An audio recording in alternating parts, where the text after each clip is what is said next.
R Gujarat ન્યૂઝમાં આપનું સ્વાગત છે। દિલ્હીમાં બનેલી કાર બ્લાસ્ટ ઘટનાના અનુસંધાને ગુજરાત પોલીસ દ્વારા એલર્ટ જારી કરવામાં આવ્યું છે। દિલ્હીમાં થયેલા કાર બ્લાસ્ટનું કારણ હજી સુધી જાણી શકાયું નથી, પરંતુ રાજ્યના પોલીસ વડા વિકાસ સહાય દ્વારા તકેદારીના ભાગરૂપે રાજ્યમાં એલર્ટ માટે આદેશ આપવામાં આવ્યા છે। ખાસ કરીને મહાનગરો અને રાજ્યના એન્ટ્રી એક્ઝિટ પોઈન્ટ તેમજ શહેર જિલ્લાના તમામ એન્ટ્રી એક્ઝિટ પોઈન્ટ પર નાકાબંધી, વાહન ચેકિંગ, પોલીસ પેટ્રોલિંગ અને પોલીસ પ્રેઝન્સ માટે તમામ શહેર જિલ્લા પોલીસના વડાઓને સૂચના આપવામાં આવી છે।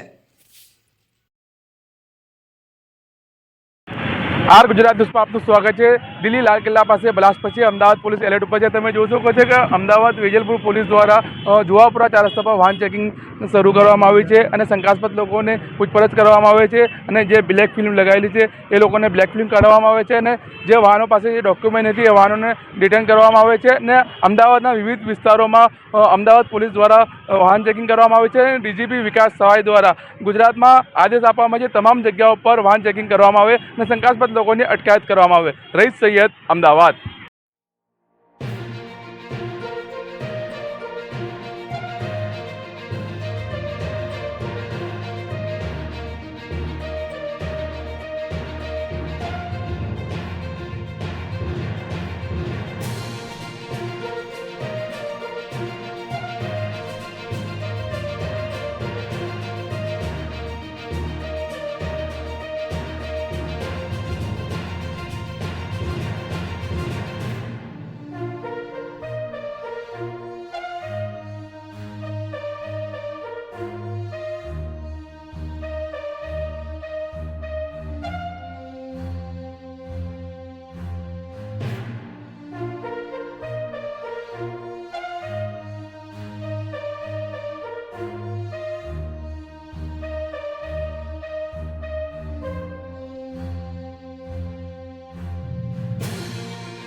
સીપી સાહેબની સૂચના અને માર્ગદર્શન હેઠળ અમદાવાદ પોલીસ ફૂલ એલર્ટ મોડમાં છે અને સિટીમાં જુદા જુદા વિસ્તારમાં વ્હીકલ ચેકિંગ પોઈન્ટ રાખેલા છે।